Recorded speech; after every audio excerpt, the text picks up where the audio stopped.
All right, so this is a video to help with page 238. So if we look, our goal is to write the equation of the line. So the equation is our y equals mx plus b. So to write this equation, I need two pieces of information. I need to know what the slope is, that's our m value. And then I need to know what the y-intercept is, that's our b value. So I need to find those two pieces of information and then I can write the equation. So if we look at number one, I need to find the slope and the y-intercept. Well, the y-intercept is the easiest to solve for because it's where it crosses our y-axis. So that's straight up and down line. And it crosses right here, which is the value positive 2. So my y-intercept is at 2. So then to find the slope, I need to find 2 points on the graph and figure out how far they are away from each other. So here's one. My other one, there's another point right here, right? If you think about where they cross boxes, it crosses right here. It also crosses right here. So we can use any 2 points that we want to find the slope. There are no two particular that you have to use. So let's say I want to go from this point to this point. So remember, to find our slope, our m value, we're going to do rise over run. So how much did we go up or down, and how much did we go right or left? So we're always going to start with the point on the left side, and I'm going to go up 1 and over 1.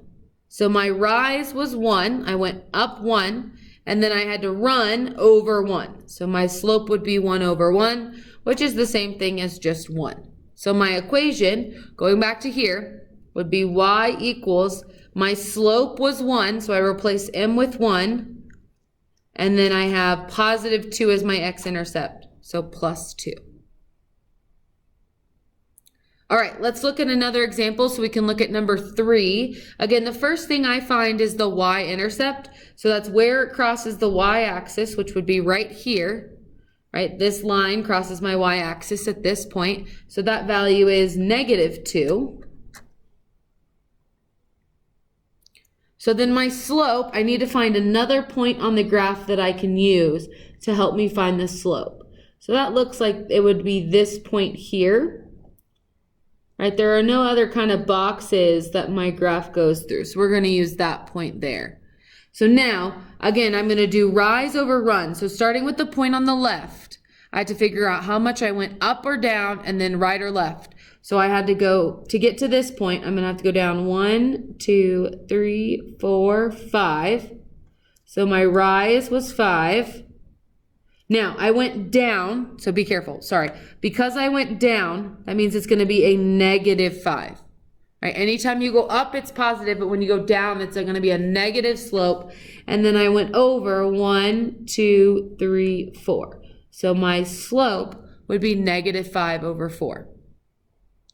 So then I get y equals, I'm going to replace m with my slope, which was negative 5 over 4x, and then plus my y-intercept, which is negative 2. You could also write this as negative 5 over 4x just minus 2. You don't really need that plus sign, but you can write it if you want to. All right, so just to go over one more, I want to look at this problem here because this straight line is a little bit different than the other problems that we've been working on.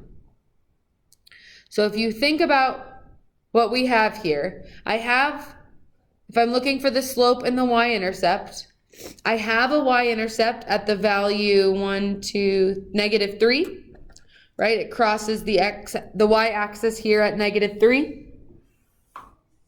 So then if I want to find the slope, if we think about this picture, I could pick really any 2 points on this line.